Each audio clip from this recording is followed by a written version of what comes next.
tendencies probably play out over a longer period. And a lot of these companies aren't publicly traded, so you can't dig into the numbers that well. If they've bought into this real estate portal organization 10 years ago and it's not gone anywhere, they're not seeing any returns on it, and then someone comes in and says, I'll pay you like a 50% premium for what we think the share price is worth, they're going to take it. CoStar has posted a double-digit revenue growth for the last 50 quarters. It's pretty extraordinary. If you're trying to pinpoint like a trend of what happens when these companies come in, well, there it is. Like, they've got to make more money, so they've got to make it from somewhere, right? And one of the big discussion points in the industry is, firstly, can this company called Aviv Group, which is a subsidiary of one of the biggest publishing companies in the world, Axel Springer, can they actually manage to do this and make it profitable? Are CoStar trying to do the same thing? Are CoStar coming over to Europe? They're going to buy on the market in the UK, maybe they buy one in France, one in Spain, in Italy, and try and put it all on one platform, or try and merge some of these assets.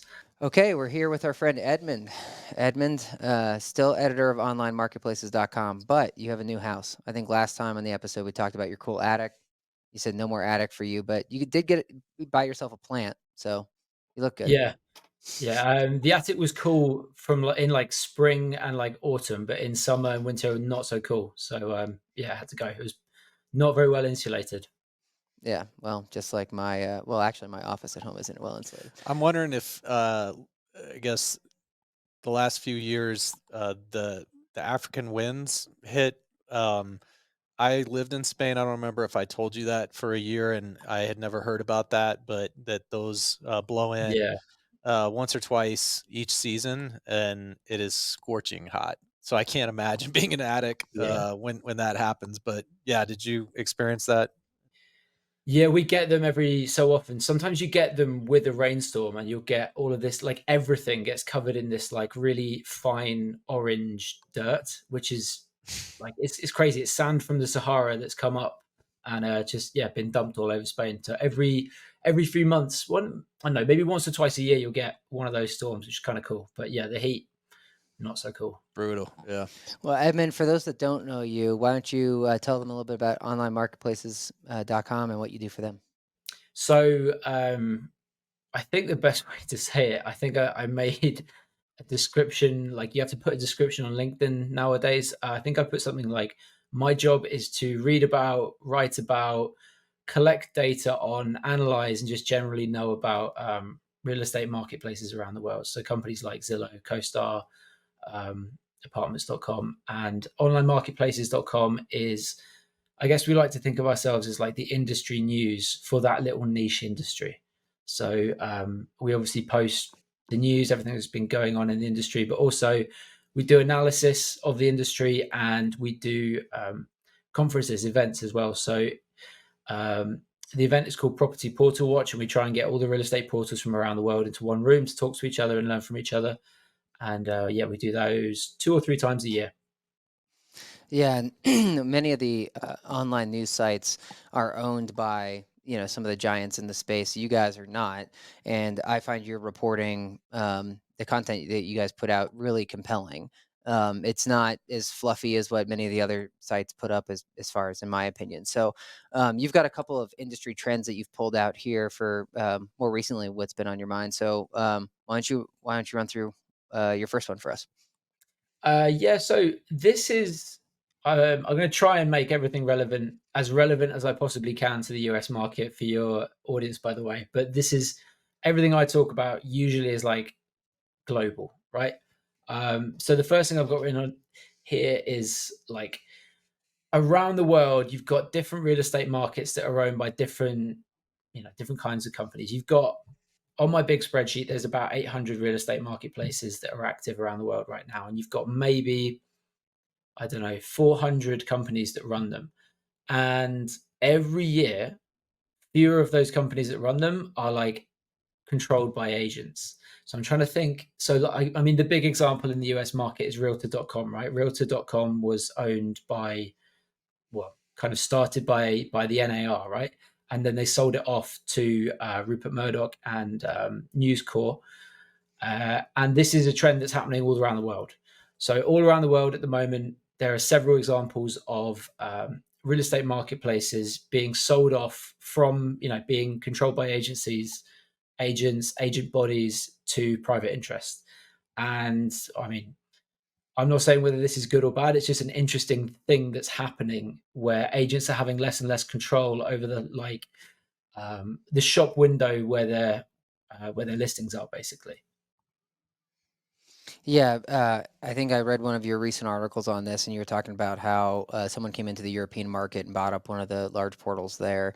And just as a quick uh, piece of feedback, I appreciate you making it um, targeting the U.S. audience, but we actually got really positive feedback last time that you had brought in a lot of stuff that was happening and connected the dots across the world.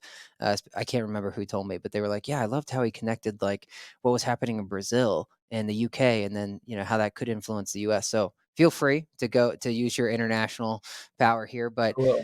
yeah. But So I think in this case, I don't have to, because the company that came in and bought it was CoStar, who everyone, your audience, be very familiar with. CoStar, they actually, so this is quite a, I don't know if everybody is kind of everybody knows Andy Florence and how he is. So Andy Florence is CEO of CoStar.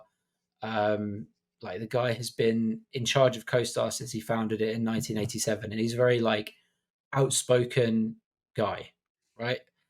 He doesn't really, he's been in charge of this company since 1987, and he just says what he thinks at this point, because he doesn't have, any kind of shareholder problems. It doesn't really matter at this point. So um, he actually came to our conference back in October here in Madrid, and we just saw him on the guest list. Sorry, he bought a ticket, so we saw him on the ticket list like a week before the conference. We're like, okay, cool, Andy Florence is coming. Let's see if we can get him on stage. And so we made room in the agenda. We got him on stage, and my boss is interviewing him. And he just, my boss is basically saying to him, why have you come over to Europe? And he says, oh, we're gonna we're doing some M&A. Basically, we're gonna buy some real estate portals in Europe. Okay, how much money have you got to do that? And he just casually drops, yeah, we have $9 billion that we've got in our M&A fund. Oh, okay. And so the conversation went on, and then about a week after that, he bought out, or CoStar bought out, one of the real estate marketplaces in the UK, called On the Market, which is one of those portals, marketplaces, ILSs, which was owned by real estate agents previously. And probably CoStar is going to buy up a whole load more of these real estate portals if they've got 9 billion to spend, right? So a big part of my job over the next year is going to be writing about that, writing about headlines that Andy Florence and CoStar will inevitably generate. so. When this consolidation happens in different markets, are you able to point to what typically ends up happening in that market and on what kind of timeline? So if a player comes in and buys up, as you said, on the market, what I'm not saying CoStar in particular, but as you've witnessed this consolidation and it goes from, as you said, agent run or led portals and becomes, part of a larger conglomerate, are there any, tendencies, I guess, that you could say that you notice over the next 12 or 24 months? Um, the very quick answer is no. I've been in this job for about 4 years, so I think those tendencies probably play out over a longer period. And a lot of these companies aren't publicly traded, so you can't dig into the numbers that well. But I would say, just as a generalization, I think when agents lose control of these, shop windows, marketplaces, portals, whatever, I think basically they they sell their futures a little bit, and that's just my personal opinion. A lot of these agents, if they've bought into this real estate portal organization 10 years ago and it's not gone anywhere, they're not seeing any returns on it, and then someone comes in and says, I'll pay you like a 50% premium for what we think the share price is worth, they're going to take it, like 9 times out of 10. And probably what will end up happening is the price for the subscription service that the portal runs is going to go up, because most of these conglomerates like CoStar are, they're shareholder controlled entities that, in CoStar's case, and we're going to use CoStar again here, I think the last 50 quarters, CoStar has posted a double-digit revenue growth for the last 50 quarters. It's pretty extraordinary. So, to your point, when these, if you're trying to pinpoint like a trend of what happens when these companies come in, well, there it is. Like they've got to make more money, so they got to make it from somewhere, right? A lot of these agents, if they've bought into this real estate portal organization 10 years ago and it's not gone anywhere, they're not seeing any returns on it, and then someone comes in and says, I'll pay you like a 50% premium for what we think the share price is worth, they're going to take it. Reed and I were only in the industry maybe 2 or 3 years before we first went to AIM for the first time. And I remember when we went to AIM, I forget who it was, but one of the ILSs locally had been bought up. And we also ended up meeting a couple of like prior ILS founders that were on their second company after they sold their ILS. And where I'm going with that is I remember talking at the time to some of them, and I'll leave their names off of it because I don't know. They don't see me as a reporter at the time, or didn't, so they didn't say on the record, off the record. So I'll just pretend it's off the record. But they were like, "Oh yeah, no. If I wasn't bored of building an ILS, I'd just go build another one because I don't have to." Their belief was that they don't have to innovate and do much of anything new. They can just stand up a new ILS and get a certain market share and then get bought again. And they were like, "That is a very repeatable business model." Um, but they were bored of building ILSs, and so they were like, so personally, if they were going to just try to make money, they would just go build another ILS. But because they wanted to do something new and that was more fulfilling for them, they did not do it. But they're like, but David, if you want to, just go build an ILS and you'll get bought. So I just wonder, do you agree with that, or would you push back on it? I'll ask you who they are off the record, off Yeah. the recording later. But I think there was a time where that was true. I think now every market around the world pretty much has got two or three participants, two or three ILSs, portals, whatever we want to call them, that are backed by big money, that are very serious. And if you are just a new entrant, it's going to be incredibly difficult, not because the business model is difficult, but because you're competing against people with a lot of money and a lot of expertise. What I think, and what actually I'm going to steal a line from my boss here. My boss is kind of my boss Simon Baker, who used to be the CEO of one of the biggest portal companies in the world in Australia called Aviv Group. His thing now is that no, you can't build like an ILS straight, like a normal, let's say a multifamily one or a residential sales one, and have it be successful without a ton of money. Now, what you need to find is a small and profitable niche where I think you can still do that. So there's examples out there. I'm actually interviewing some guys who set up an ILS specifically for skiing properties in Europe, which is like a small niche, and there's just two of them, and they built this marketplace, and it's going really well because they found their niche. I don't think you can just build a generalist anymore and have it, get to a certain point where you get bought up. I think there are a lot of people that think you can do that in certain markets. So in the UK market, for example, I'd say every year we cover like two or three of these people that think they can build one, and they almost inevitably fail. Yeah, I guess we don't see the tombstones of those that maybe try and then don't fail.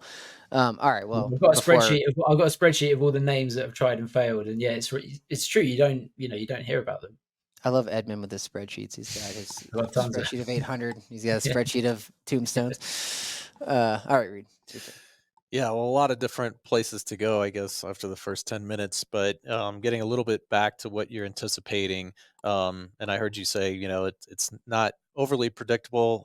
Some aspects are, depending on who the buyer is, paraphrasing here. But getting back to CoStar and Andy Florence, what his goals are with kind of acquiring some international marketplaces. I don't want to be Captain Obvious here, so I won't, and I'll just ask the question: what did he disclose in the interview with your boss about what the purpose or intentions were? And one specific question I have, if it wasn't answered, is the intent to convert some of these marketplaces to the apartments.com model? Because if memory serves, when we had you on the first time, you said it was a very different like business model or cost model that you see in Europe and other continents than what we're accustomed to, at least with apartments.com. So yeah, if you can just share a little bit more about what's behind this, and then how likely are we to see him try to kind of force some conversions to the same model as apartments.com? It's a good question. So, firstly, to your point of what was disclosed in this interview, I actually can't remember. You I blacked was out. interviewing. I was off stage interviewing somebody else at the time, and Andy Florence's team wouldn't let us put the interview on YouTube. Some people do, some people don't. So I actually don't remember what he said exactly. We've got it transcribed somewhere, but I don't remember what the exact to his intentions. What he wants to do is just make more money. I don't think there's sort of this talk of, and I'm going to kind of go a little bit down a rabbit hole here, which is maybe more. I'm going to try and make it US relevant, but it's going to be difficult. There's at least one company in Europe right now that's trying to like consolidate all of these real estate marketplaces onto one tech platform across lots of borders, which is, it sounds easy, but it's incredibly difficult. And one of the big discussion points in the industry is, firstly, can this company called Aviv Group, which is a subsidiary of one of the biggest publishing companies in the world, Axel Springer, can they actually manage to do this and make it profitable? And our CoStar trying to do the same thing. Our CoStar coming over to Europe, they're going to buy on the market in the UK. Maybe they buy one in France, one in Spain, in Italy, and try and kind of put it all on one platform, or try and merge some of these assets.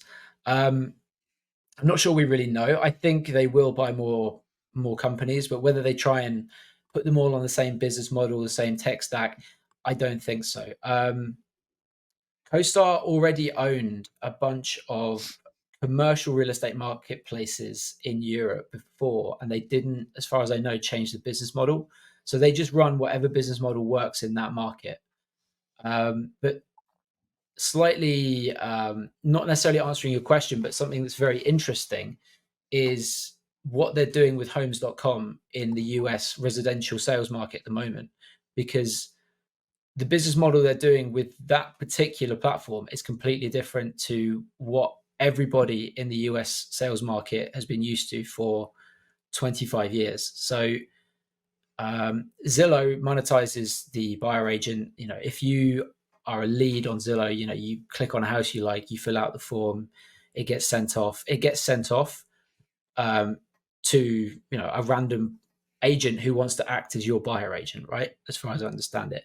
What CoStar are doing with homes.com is they're saying, they're calling it your listing, your lead, right? Because agents don't, as far as I know, like this, these other, if you're not the listing agent and this other agent who's, trying to act as a buyer agent for somebody who wants to look at your listing, you're probably not very happy about it, right? So what CoStar are doing with homes.com is they have all the listings. It looks exactly the same as Zillow. The form looks exactly the same as Zillow, but the lead goes to the listing agent, not to somebody who wants to be the buyer's agent. Now they can't monetize it the same way. So what they're doing is they're bringing the European business model to the US residential sales market, which is everybody gets to list for free. Everybody gets leads for their listings for free, but if you want to appear at the top of the search results, and we've spoken about this before, David, if you want to, this is what CoStar does. If you want to appear at the top of the search results, if you want extra kind of visibility, if you want different marketing products, then you pay us. And the big question is this going to work in the US residential sales? Sorry, my light just fell down. Is this going to work in US residential sales? It's already, as I understand it, that's how multifamily works, right? So CoStar, they own apartments.com, and that's how apartments.com works, right? You pay to be at the top of the list, at the top of the search results, right? Yeah. It's kind of mind blowing. David knows this could set me off, so I'm going to try and contain myself. But just how endurable this business model has been for CoStar and Apartments.com specifically, because Google, their empire was based on performance, meaning you don't pay for a click unless it happens. And then they're more recently, and I'm sure you're very familiar with Apartment List. I guess it's been around 10 years. I don't know exactly when they came Yeah. into the picture, but Zillow followed them, or maybe they started it. I mean, I don't know the cadence, but you started to see some performance based marketplaces popping up. Yeah. And that's not exactly what you're describing, but I just mean, as you question like the business model, the viability of it here, it's truly just stunned me that they've had so much success with that approach of just, if you spend money, you'll show up higher in the results. It's not like Google, so it misses that performance piece of it. And that's what's so Yeah. surprising to me, is you can spend, and David and I saw some of the data, but you might have 300 diamond packages in one major metro, and they're all paying the same amount.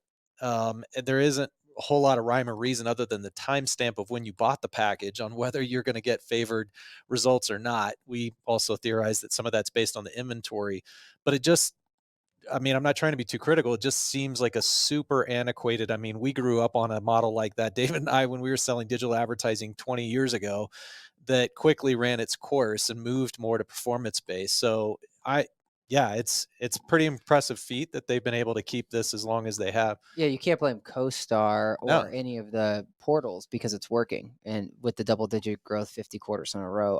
To your point though, Edmund, if I'm a real estate agent, I sure as heck would pay for it. I love that This is it. little thing. You're Yeah. listing your lead, and it's when I've talked to real estate agents before, it's so hard to get the listing. It's like that's like because and they love it because they're like, great, if you can get the listing, you don't have to do anything, and you get your 3%. Yeah. It's the selling that is like where the real like um annoyance, I guess, comes in for them. But they're like, it's also really hard to get the listing. It's really like you can get people to be tire kickers and you'll take them all over the county, but you won't get the listing easily. So if I actually got the listing and be like, hell yeah, but now they rarely, in my experience, from the handful I've talked to, they say, yeah, I don't really try to run the open house in Denver. I don't have to because there's enough appetite. I just like get the listing. I know it's in my pocket. Versus like if I could now like pay $500 or $1,000 and I now will get the other 3%, I would all day long. I'm giving that a test. Yeah, that would be exciting to me. Yeah. Edmund, So do you? Oh, sorry, go go on. ahead. I'll let you comment on that. Um, so, I mean, as much as I know you guys have done your research on this, I know very well that you've done your research on this. I've seen the research saying that is there much point paying to be at the top of apartments.com? Probably not. But it's a model that works everywhere around the world. I've got in front of me late last year, I looked through something like 500 of these websites around the world to try and work out what their business model was, right? And so about 40% of them around the world have like a subscription model where there's some sort of paying to be at the top of listings. They don't. It's not just that. Like you'll get other stuff with it, but there's 40% just do that, and then there's another 16% that are purely what we call a freemium model, where it is literally like you will be listed for free, but you do not get any visibility unless you pay. So around the world, it's something like, I don't know, 55% of real estate portals have some kind of model like that, and it works for them. The problem is that agents are just like really, really good at being customers. You know, you can play them off against each other really well. They're all competitive and they're all interested in results now rather than like really thinking about it and like coming together for change. Yeah. Um, I think the question, well, I have so many in my head. Let me organize here. Um, I want to come back to the what sources the traffic. And when I say come back, maybe we didn't start there, but David brought this up a lot. We actually invested. You remember Jump Shot? Hmm. Did you know they went under? Yeah. Yeah. Old news for David. I just happened to. This is a company that was tracking just tons and tons of different publishers, connecting like the user journeys. Like so, if you were on apartments.com, where did that really originate from? Where did you go afterwards, et cetera? And they built this huge data marketplace that agencies and other companies could buy into for various reasons. I'm bringing it up because that was where we had validated the amount of sourcing traffic that apartments.com got from Google, which at that point was somewhere around 85 to 90% of all the traffic started on Google. Where I'm Okay. going with this, Edmund, is that not at all the case as we talk about kind of different business models from Europe and the States and what CoStar's thinking they can maybe repeat or do. Uh, is it the opposite in a way where actually the source traffic is in fact directly going to these niche marketplaces, or are search engines, would you theorize, also driving 80 to 90% of international marketplaces traffic? I think the more niche, the more search traffic, and the more kind of general, the more direct brand traffic they would get. So I know, for example, Rightmove, which is the big number one in the UK, they recently came out and said, I don't want to. I'm going to end up misquoting them here, but it's something ridiculous. Like 80% of their traffic is direct traffic. Wow. Hmm, They, that's incredible. it is. It's kind of incredible. I may have misquoted. I'd have to look at it, but I can tell you I was definitely shocked by how high the percentage was. It was really, really high. That's just branded traffic. Like people just go there. They don't have to worry about the search results. But the more niche you are, the more new you are, the more you rely on the search results. Yeah, I just want to make one more point that I think is pretty interesting here as far as motivations, and maybe they haven't, or Andy Florence hasn't thought, but I can't imagine that he hasn't this deeply about it. But the the biggest threat, it seems to me, to apartments.com and CoStar, I'll say, taking over the real estate marketplace world, is search engines. So it's easy to use Google as the example here, but Yeah. that's come up with a lot of our clients because they're like, you saw what they did to the airline industry, or you've seen what they've done with cars, and nobody really knows why, and then perhaps when that might change. Yeah, So I'm going to find if while you're talking, so forgive me, I'm going to find an article because there's something about this that I remember I was hoping he reporting was going on. to say right, his spreadsheet. Yeah, yeah, yeah, yeah. I was literally, I go was getting the spreadsheet But up here. but if you're Andy Florence, it's like, well, this is my biggest threat, isn't it? If Google were to Yeah. flip that switch, then if 80 to 90% of all my traffic starts with a search engine and they intercept those apartment seekers, then I have a big problem on my hands. And if you are trying to de-risk, why not go to Europe if 80% of the traffic is sourced direct versus a search engine, way more sturdy, survivable, if you will, kind of business model. So just a thought. Um, So what you're saying is, Reed, you well, follow me? Edmund pulls it up. Yeah, you're saying like, okay, if in the U.S. it's most of its traffic's coming in sideways, but there are different pockets, different niches overseas where they're finding a lot of direct traffic. That there's an extreme amount of value there because it de-risks some of the revenue. You got it. Yeah. So I found what I was looking for. I remember reporting on this a while ago. When was this? This was in 2021. Um, so a while ago, you'll remember that CoStar tried to buy RentPath. Oh yeah, Um, Yeah. yeah. the reason that they didn't, and I can quote this because it was, I mean, it's quoted in an article. I'm not going to get Published. into more trouble. This is Andy Florence. The inflection point for us came down to learning of a non public rumor that a household name internet giant shared their plans to launch a marketing solution for the multifamily industry that would be more directly competitive with both us and RentPath. While the giant intended to partner with us, they would clearly provide a potential competitive alternative. We felt that in the face of the giant entering the space, it was unlikely that the FTC would find that RentPath.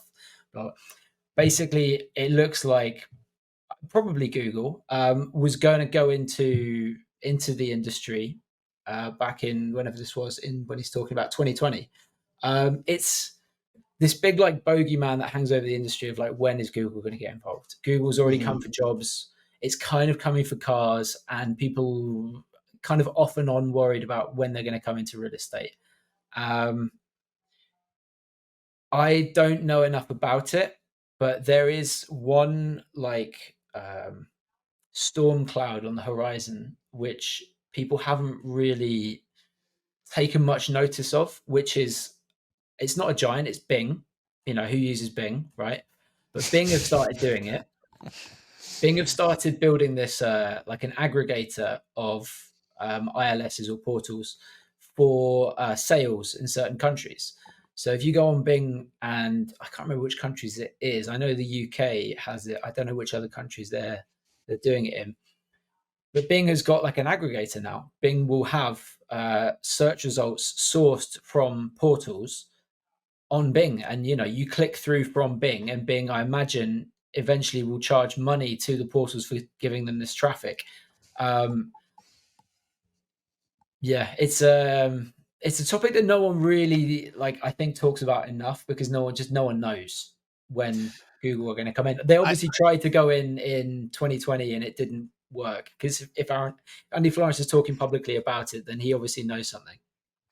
Yeah, I mean, Google's dealing with quite a few antitrust suits right now, and so I don't know any more than you, David, whether that had something to do with it as far as them putting that on ice, but certainly not forgetting about it, or whether there's other reasons in play on why that didn't happen in 2020 or 2021. But I can't. David knows that my brain often goes there where I just think 10, 20 years out, it's just so hard for me to imagine that there won't be that change, whether it's Google or somebody else. And therefore, again, if you're Andy Florence, your job is to get in front of that. And so I Mm. just think it, Yeah, it seems likely that some of this M&A that's happening internationally is his way of hedging that bet. I think Yeah, you're but right. I think you're right.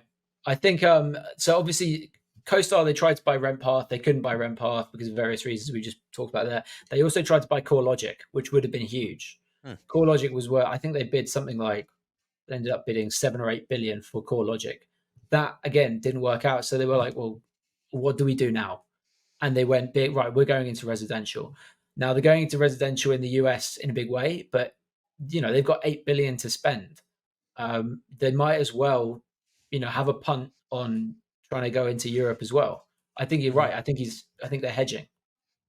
yeah, it's interesting. I'm with Reed that like you can't imagine in 2050 that it's going to be the way it is today. That like you're going to have apartments.com and you're going to have the diamond listing, or that people even search the same way. I mean, I think this will take you a little bit into some of your hot takes here, Edmund, but like, everyone now started to predict that like with Chat GPT and these language models that like, well, Google should be shaking in their boots because search is going to go away.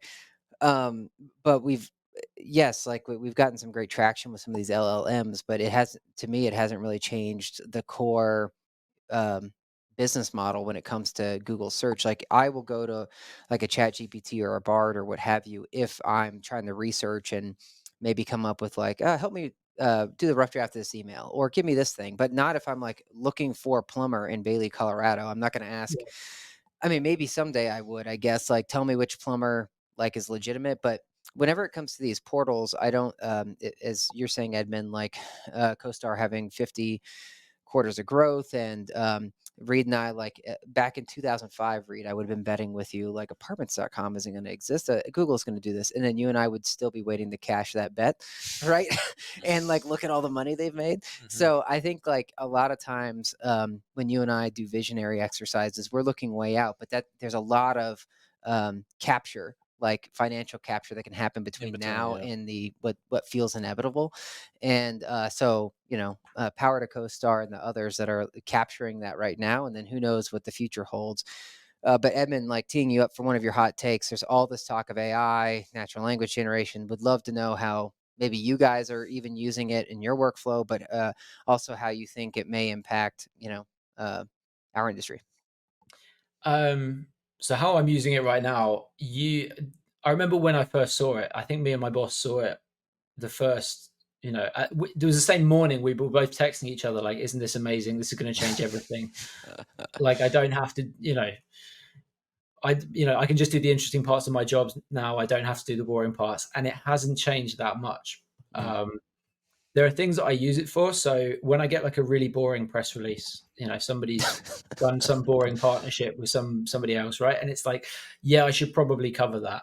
I will put the press release in, and I've got like a prompt that I use that says, "Hey, ChatGPT, this is a really boring press release. I want you to like you're going to write up an article on this, and you're going to like not use the really overly enthusiastic adjectives that this press release has used." And so I use it for that. But obviously, there's a lot of editing that I still have to do before I can publish it. Like it's not up to the standard just from ChatGPT.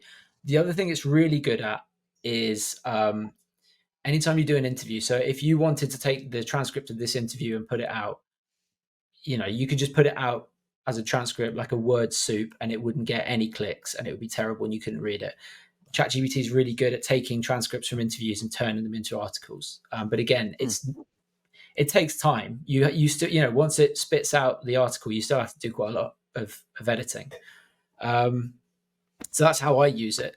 In terms of AI in real estate, I have been tracking every time that a real estate portal or marketplace tells anyone that they've been doing anything with AI. It goes on my spreadsheet. I have a lot of spreadsheets. And it's kind of split, broadly speaking, into like 4 different things that they're doing. So they're doing stuff with discovery, so that you'll get a press release saying we're doing some intelligent matching powered by AI. Fine. Or the one that I'm really skeptical of, we're doing voice search for real estate, which we can come back to because I'm a big skeptic. Then they're doing stuff with like enhancing listings. So AI generated floor plans, which I think is pretty cool. I think Zillow have been playing around with that. Or AI enhanced listings, photos. Great. Then the other stuff they're doing is like internal helping stuff. So, just helping their developers write better code, which I tend to think we don't hear about, but those are probably the ones that are having the biggest impact.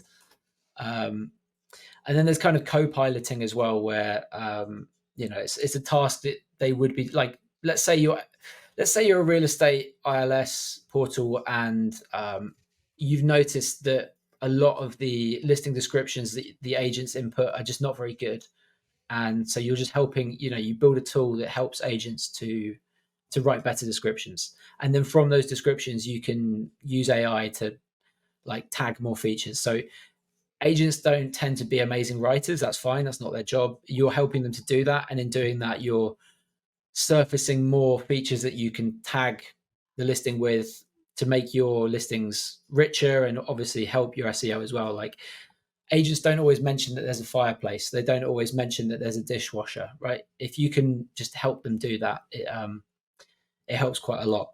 So that's what I've seen in terms of what I think will come. When it comes to real estate portals and AI, like there's the first thing to say is like my opinion on this is formed by like all of the bluster and like hyperbole and nonsense that like people come out with about it. So I've been accused of being grumpy about this stuff. So if I'm grumpy, that's why. We'll send you a rocking chair. Yeah, people are talking a lot about like about all this next generation of search on real estate portals and voice search and all this. And just, I think back in, what was it, November, December, my colleague and I looked through 700 real estate marketplaces around the world, right, for a report that we were doing on user experience around the world. And we're so far off having this like next generation experience that people go on about that it's, maybe on 2 or 3% of the real estate portals around the world, they have this, they have pretty cool user experience, but the rest, we're a long way off. So when I get these press releases saying we've built the next generation of search or we've built this amazing chatbot, my eyes do roll into the back of my head a little bit, especially when it's voice search. Reed, he's trying to hit your button. Yeah, I'm not gonna completely jump in there, but I was gonna ask about the trend, since we're bringing up AI, and maybe this will make you more grumpy. How much it's being used in the industry right now? There's a lot of question about centralization, how to approach it. What does that really look like, and is it for everybody?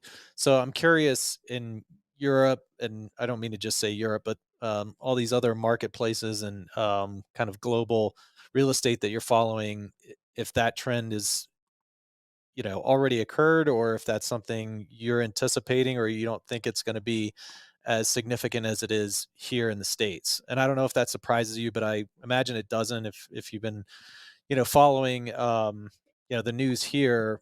When David and I, just last year in particular, like every trade conference we went to, all we heard about was centralization, centralization.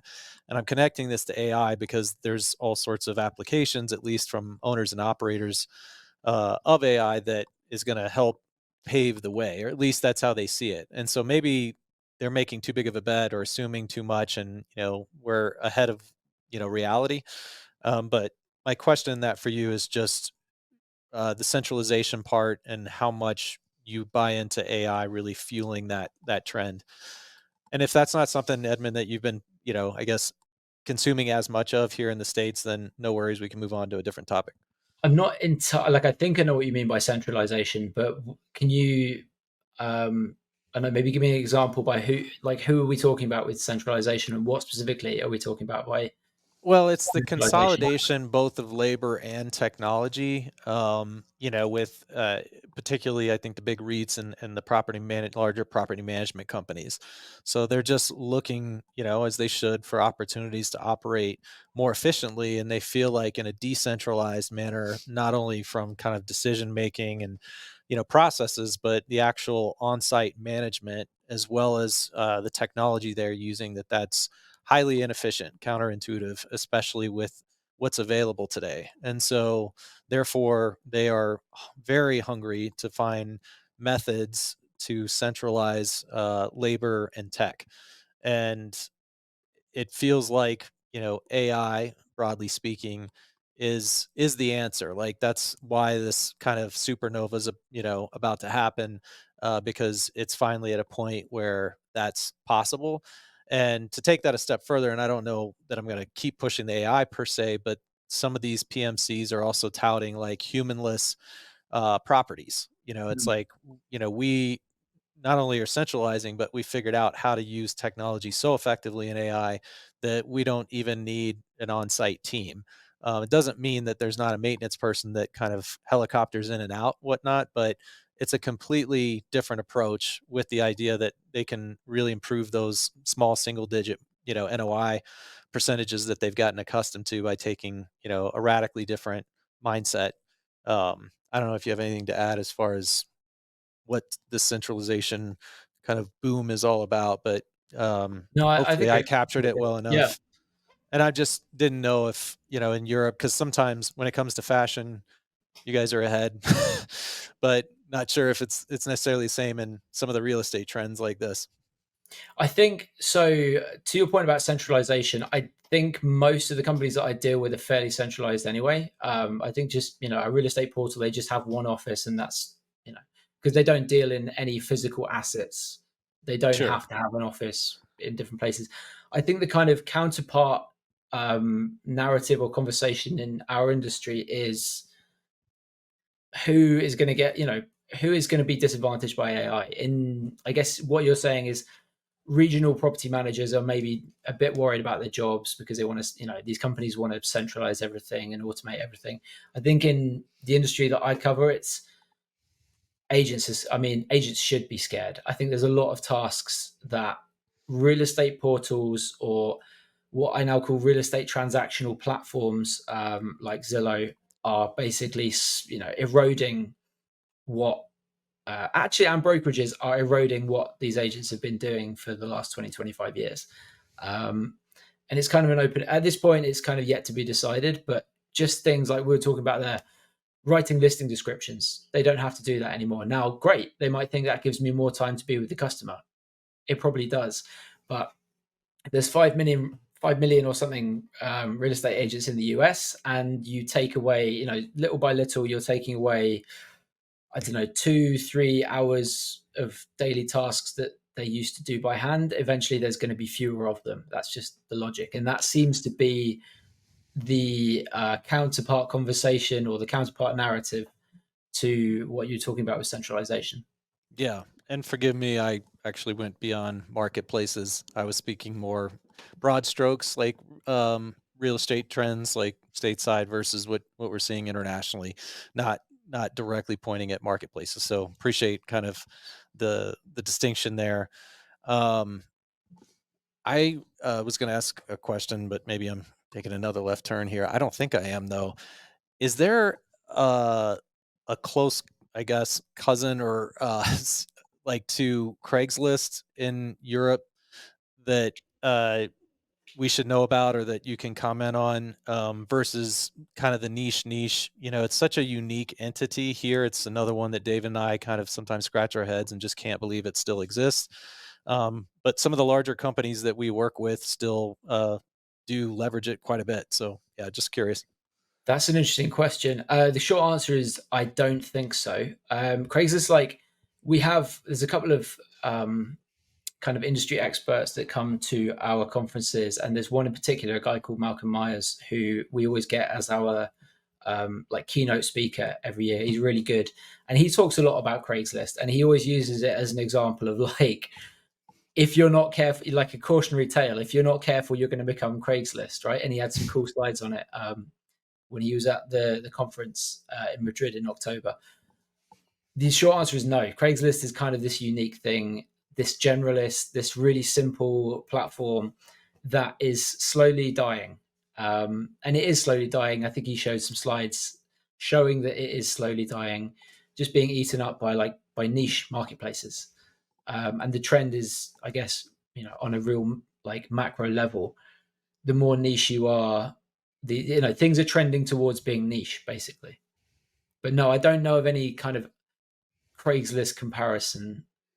Every country kind of has similar kind of horizontal sites like that, but I don't. Yeah, something like Craigslist, not really. I know people often say like if you're not growing, you're dying, and slowly dying here is the key to me. Meaning like if I was offered the keys to Craigslist, I'd be like, give them, I'll take it, thank you very much. Meaning it's like I got it's another like 20 or 30 years. yeah, I mean it's like as if like I could have the Rock, Dwayne the Rock Johnson's body or something, and it's like, but David, you're gonna add like 0.5% of body fat a year. I'm like, sounds good to me. Sign me up, right? Like Yeah, it's gonna be yeah. I'll slowly take that it. Craigslist dies, but I will take it. Are they a Uh, public company, by the way? Is Craigslist a public company? Like, do they reveal their numbers or? it's private. There's a lot of like I'd like to have a inside look at it. information you can get Yeah. though. It is a money printing machine, and talk about like a similar thread to Don't they do about well, I guess it's yes, all estimated, but I was gonna say $1 billion a that's year the in estimate is profits. they do about 1 billion in profit. Yeah, and it's Wow. only Still. it's got basically like the one main shareholder with just a couple of others. But yeah, similar to our thread on ILSs and CoStar, and like the capture it can get. That's how I feel about Craigslist, and also similar to our thread earlier about like, well, what if Google comes out with an apartment search function? It's like that's how people have felt about Craigslist. So when I talk to any of the company, again, I have to keep these private, but there's a lot of Craigslist posting tools in the US that will help you put your apartments up for rent on Craigslist. And there's a lot of T's and C's that Craigslist has around like you can't automate the process, but there are these tools that have made it more efficient. And when I ask other companies like, hey, how come you don't do a Craigslist posting tool or something? They're like, well, because one day Craigslist might shut it off. And yet there's like a half dozen startups, like, prop tech startups that basically help you automate that. And they make a really good, profitable living off of having that tool. And, because everyone else thinks like it's not worth building, right? Mhm. So I just think this is really interesting. These almost like it feels like you talked about the Sahara Desert earlier. It feels like that's a desert I don't want to go into, but it's like there's money to be made there. There is, and not to go full conspiracy theory here, as I talk about Google antitrust, but is it a surprise that Craigslist no longer shows up on Google when you search real estate? Just if you look at their numbers, yes, they're slowing down, but they still have a huge amount of traffic. So if you were to stack up Craigslist traffic, daily traffic, and real estate traffic with all of those other niche marketplaces you're talking about, Edmund, I guarantee you they are outperforming. strictly as far as the amount of engagement and transactions that are happening. And yet, when you go and search for an apartment in Denver, you're not going to find Craigslist anywhere. And that is, to me, one of the bigger threats to Google. It's like, and have they cut them off at their heels and nobody even realized this years ago? And somehow they've still stayed afloat with direct traffic, which is an anomaly in the States. It's almost always starts with Google if you are an online real estate marketplace.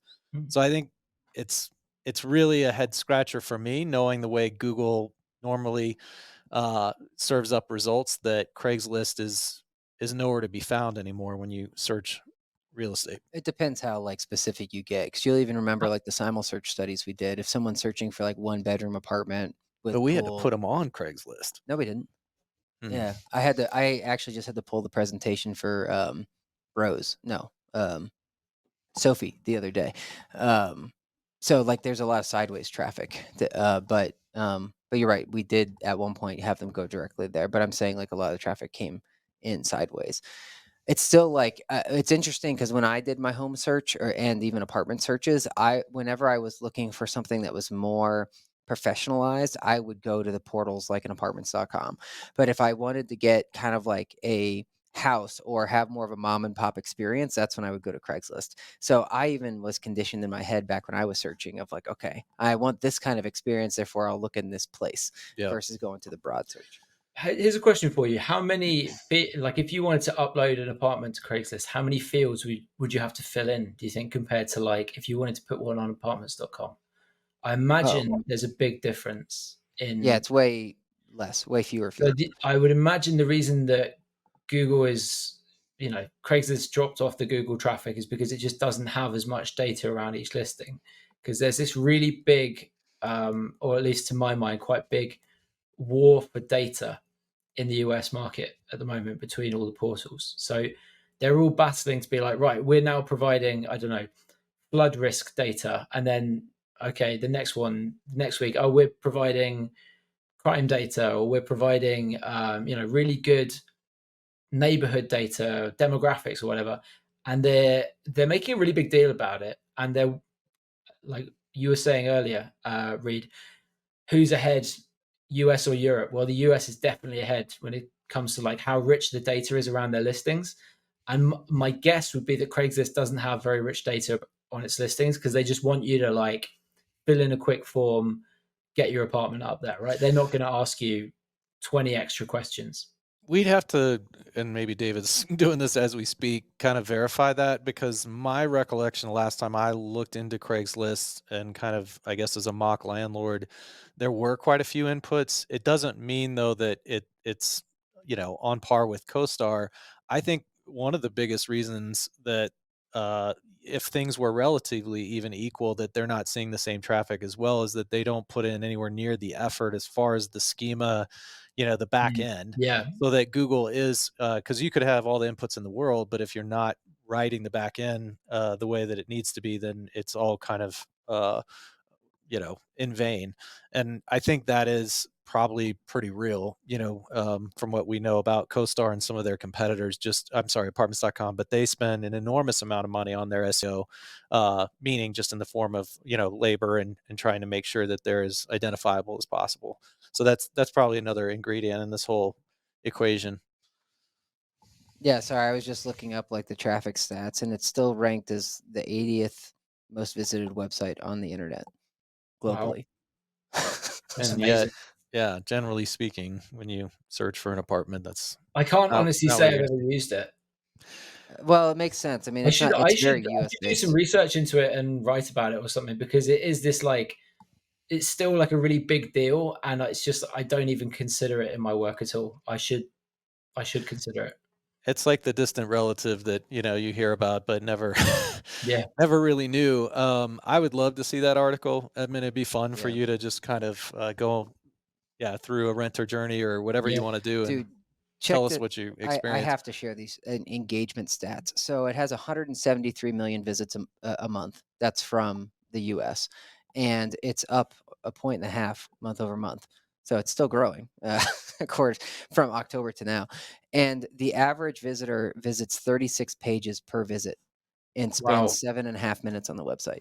Does it say which categories are like its best categories? Still classifieds. So it considers overall classified, like Okay. Yeah, real estate shopping. fits into that, but Yeah. you may not see it segmented between, cars, jobs, things like that. Yeah. But I think part of my theory is and why that page view is so deep. I mean, right? Because it's a terrible experience. Right, you have to go to, Mm. but you still do it. It's like what we saw in our research because you are so frustrated and you're trying to find this thing, right? It's like if it's like before eBay existed and you're going after Beanie Babies. It's like I'm going to find the Beanie Baby on Craigslist, right? And I feel like same thing here, at least for those that we saw in the real estate category. When they go, they're like, oh, I want to see pictures of this one and this one and this one. So they open up like 13 tabs. Mhm. And then they spend time, like as you're saying, Edmund, like it doesn't have great listing details because you're not required to put the amenities in there. It's like free flowing. So then they're like kind of viewing pictures to decide, shoot, does it have a washer dryer? I'm not sure, before they contact. So anyways, it would be a fascinating article and we could definitely hook you up with a few people that are more experts in that list. But before we wrap up here, Edmund, I know you had a couple more hot takes. So I know you had one on AI, which we kind of covered, where you're like, it's too early, not going to really make much of a difference.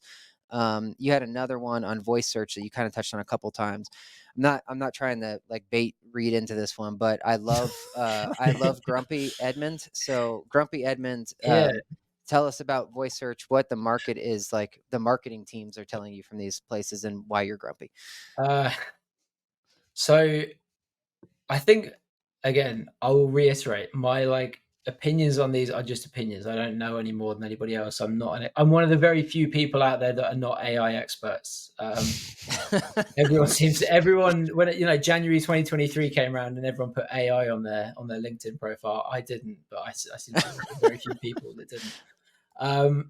So yeah, it's not coming. What I'm about to say is not coming from a place of knowledge. It's coming from a place of like pure speculation. I just so when voice search has existed for a while, right? Google started doing it a while back, and I actually looked up the numbers for a presentation that I did, and it plateaued. The last few years, it's completely plateaued. The number of Google Voice users, and it's kind of cool. It's kind of novel, and sometimes we use it. But I mean, there are some people. If you're, for example, if you're dyslexic, you probably use it a lot. Great. I'm glad that it exists. I'm not anti its existence. I'm just sort of the hype around voice search to me seems a little bit misguided, maybe. And now we'll get into why I think that. First and foremost, it's have you guys heard of the uncanny valley? There's this theory that humans don't like to talk to machines, basically, and that's why Alexa failed. Like Alexa lost Amazon loads of money. Basically, it failed because people didn't really talk to it anymore. They were using it for other stuff. I think it lost them like 10 billion. They said people don't like to talk to machines, right? And people have been searching for houses the same way for 25 years, and it works pretty well. And it's not just like houses that you search for in the same way. When you search for a takeaway, you don't bring up your phone and go, I want like kung pao chicken with you don't do that. People aren't accustomed to it, and the way it's worked for 20 years works, and people, it's an enjoyable experience. People people go on Zillow for fun. It's not an experience that they don't like doing. And I mean, I could go on. There's other reasons, right? When you search for a home now, how many times do you put the search in? You put it in once, and then the portal remembers what you searched for and just knows, right? So I just don't think that. I think they're trying to solve a problem by building these voice search assistants that like this problem isn't really a problem. It's something that people are happy to input their search criteria once. It's going to take maybe the voice search saves them 5 seconds that they would be, clicking a filter. I don't really see the point in it yet until human beings have like conquered this fear of talking to machines. If you see what I mean, does any of that make sense? Does that seem unreasonably grumpy? No, I love it. I feel like I want a segment that's just like Grumpy Edmund. Well, what are the portals around the world? I feel like this is hitting you because some of them must be marketing some new voice search feature or something. Yeah, a couple of them are. It's not that they're doing it that. There's a couple that are building things and are like sending me press releases, and I'm like, when it work, when I can try it, I'll write about it. But until you know, until you show me something, I'm not going to write about it. Basically, it's more that like people are talking a lot about it. So when we run Property Portal Watch, the conference, everyone wants to be the person talking about the future, and it seems like the flashiest topic that people want to talk about, basically. But it also I see seems a what. very long way away, and it seems like a problem that's not really a problem. Hmm. I hear you. I feel like what I could find valuable. So, Edmund, if I was, I'm with you. Like Reed and I get really tired of the conferences in our space that we attend that feel like the same recycled, like non-innovative. It's almost like like everybody puts their own prompt in the chat GPT and says, "Tell me what to talk about when it comes to a future multifamily." Uh, so I don't mean to be my own version of the ground, but I wouldn't. I also wouldn't search for an apartment that way. I have too much of a fear of missing out of my specific criteria to like put in a search that way that I can't review and whatever. So I start with a really big search generally, and then like I sift through all the portal, like whatever it sends me, as you're saying, as it remembers. That said, I probably could benefit from something that would remind me if like over time it's like, oh, why didn't you like that house? It seemed like a high probability. And I'd be like, oh, well, it's because of this and because of that. And then if it could almost like rate like, hey, you really want to look at this one. So it sends me a text message or something versus like everything Zillow sends me right now it's as if it's the same importance. It's like you will like this 7-bedroom mansion in Breckenridge just as much as you'll like this 2-bedroom place in Littleton. Okay, I'm so like, so we're getting into like the whole issue at the core of this is how does the real estate portal either infer or explicitly elicit your preferences, right? So you can have it do it either by, you give it verbally like an input, a search with loads of stuff. And that's what everyone keeps thinking is going to happen. They think people are going to verbally input this like essay of what they want. And I don't think it's mhm, going to happen. Or there's other ways for the portal, the platform to do that. Um, there are some, and I think Zillow is probably one of them, that are just they're obsessed with getting you to log in, and they're obsessed with getting you to log in so that they can actually use your behavioral data to give you better results, right? I think they're going to get better at that, and I think it's the way I'd like to see it go is like inference and like less, have it be less intrusive rather than like specifically asking you a question. yeah. But obviously that relies on you giving it a lot of behavioral data and clicking on a lot of stuff.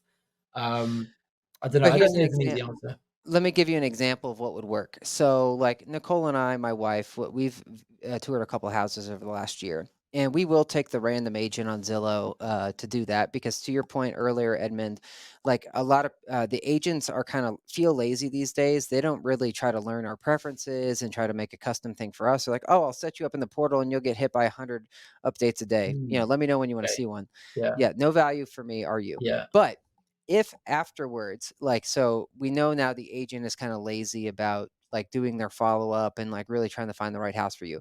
But if like on the drive home, Nicole and I are talking to each other about like, well, I liked this, I didn't like that. Yeah, this wouldn't have worked. Right. Yeah. If Okay. Zillow was then Yeah. recording me, Yeah. Yeah. and like, can I have permission to record you and your wife's debrief afterwards, That's and then actually a it really good learn point I from hadn't it? thought of. That's a really good Thank you. point I hadn't thought of. All right. Yeah, I'll speak at your conference, Edmund. Here, I'm ready. Sign me up. Yeah. That's a But good then idea. It's a good idea. I'm going to steal it. all right, yeah, No, go no. for it. You may have it. Yeah, I just feel like at least then, it could learn from me and Yeah. be like, okay, cool. And then the other thing I would do is if I was like, well, this sounds really interesting, um, paint me a picture of what my morning would be like to go get tea or coffee or something. So Mm. now, right before when I'm like nervous about the close, if I could then have it like right, like basically.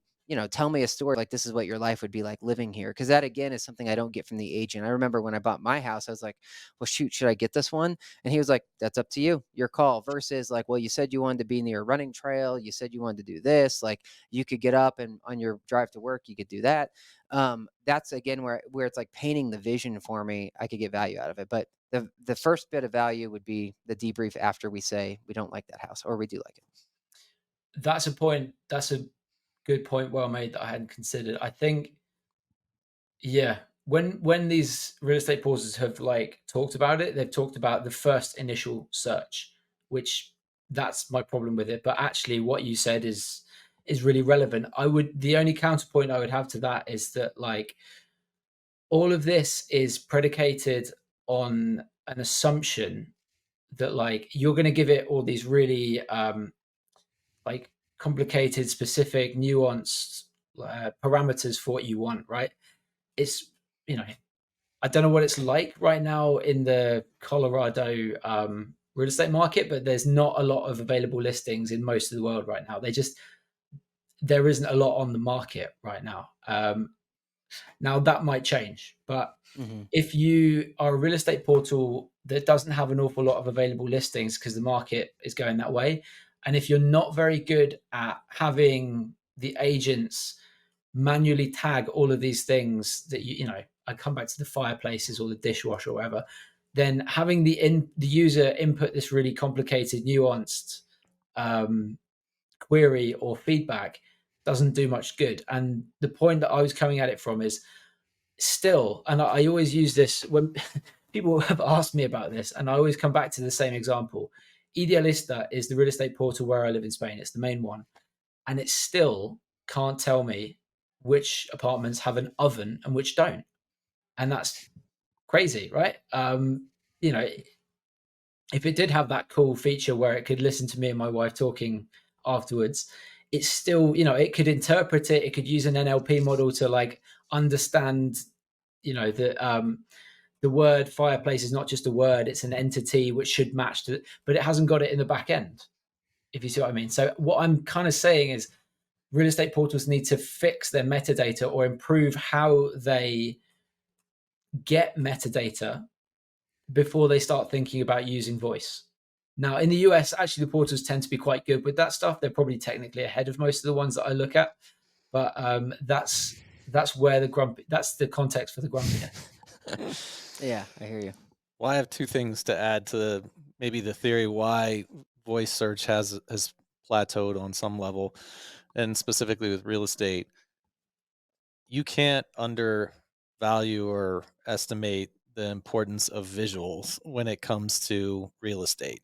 And even if that's in the form of just like seeing listings, but to think that somebody's going to go through the process of buying a home almost exclusively. So David's is post, I've done the tour, so you've seen something, but to think that up front that search is going to happen predominantly just through audio, like that exchange to me is pretty unrealistic. So the intersection of visual and audio is what I think could change things. Meaning it could start to getting adopted. So you think things like Apple Vision and just we haven't talked at all about virtual reality and stuff. I've heard some interesting ideas or theories about where that fits into this whole, I'll call it AI universe. But if those were to intersect, perhaps you would start to see voice search pick up more traction or break through this kind of invisible ceiling if you're mostly tracking there, Edmund. But the second reason, and I hadn't really thought about it until you mentioned the challenges of a general ILS surviving versus the niche, is we don't have niche voice search. Like Alexa is broad, Google Home is broad. What's out there right now are all generalists. And so if there's somebody with enough capital, enough data, and enough commitment runway, and you could, throw a name out like CoStar that was committed to voice search, could they, at least get a little bit further by having something so specialized so that, if I were coming into a specific market and knew that, I was going to interact with this AI bot that only understood and knew real estate, maybe I'd give it more of a try than I would if I was just talking to Alexa or to Google Home. So those are just two add-ons. I didn't want to let you go, even though I know we're running long, on Redfin. You mentioned CoStar making an effort to buy Apartment Guide. Didn't happen. Redfin then swooped in, bought them. I think the industry's still trying to figure out what their ultimate play is or intent, and just didn't know if you had 30 seconds to give us any insight into Redfin's kind of motives and future. um I am very glad I'm not a shareholder in Redfin. I'll say that. So I think, and not, again, coming from a place of much knowledge. Redfin's not a company I covered that much, but it seems like sort of 2 or 3 years ago, there were a lot of companies that wanted to do it all. So they wanted to be, so Redfin, back in 2021, it was, correct me if I'm wrong, it was a brokerage, it was a marketplace, it was an iBuyer, it was a mortgage specialist, it was also a marketplace for multifamily rentals. Like, it was trying to do everything. And I think what has happened is that the market obviously turned, and basically, you had to be a specialist, or you could, I don't know if you guys know Mike Del Prete. Mike Del Prete, I think he actually lives quite near you. He kind of does similar stuff to what I do. But he had this kind of he wrote this article basically saying compete where you can win. And I don't think Redfin were competing on too many fronts. They were trying to be like 5, 6 different things at once, where they should have just focused on what they were good at, which was being like a low cost brokerage. As for like multifamily, I don't have numbers on how it's going. Yeah, like I said, I'm glad I'm not a Redfin shareholder. I don't. A lot of those companies are doing pretty badly on the stock market. I think Redfin is. I haven't seen its numbers, but I think it's kind of running out of shareholder patience, let's say. Well, they've moved, you could say, a little bit into our territory, meaning digital marketing services. They Okay. have So they're aggressively, branching out. They're trying to be 7 or 8 different things now instead of. yeah, add that to the list. I don't Yeah. know if it's them kind of tapping out or intending to tap out at some point, but it definitely doesn't feel like they're putting much attention on their marketplace and have more or less conceded to CoStar. But for all we know, it could be being in Google, where they somehow 20 years from now they're still an apartment guide or whatever. But it feels like they are moving on. But maybe digital services won't be the one that sticks. But I just know that, yeah, they don't have the same kind of reputation or attention that they did certainly a few years ago when it comes to their marketplace. Yeah. And Edmund, if you do look it up, they did a big rebrand. I think it was last year at NAA when they Right. came out with Yeah. Rent. So Rent, and then just a period. So Oh they, yeah, yeah, yeah, yeah. So there's a yeah. lot that they're a lot of innovation. So even though we were a little critical of some of the ILSs earlier in this conversation about maybe lack of innovation, they're taking swings. And so I don't, I find that encouraging at least. What do you call it, by the way? I called it Rent Dot. Rent, like, what is it? Is it just called Rent? Because it's I like think it's Rent. just It's Rent Rent. with like a dot at the end. Rent Dot. Yeah, I think It's just what Rent. I've heard from clients is they say rent.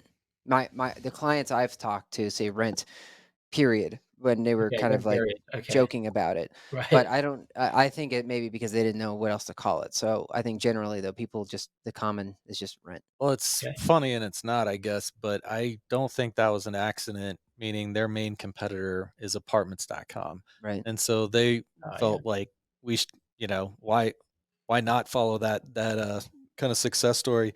But when you talk to people from apartments.com, I know you've had this, right? They prefer apartments. They actually Yeah. don't like hearing the .com. Right. So I don't know. It's all amusing to me.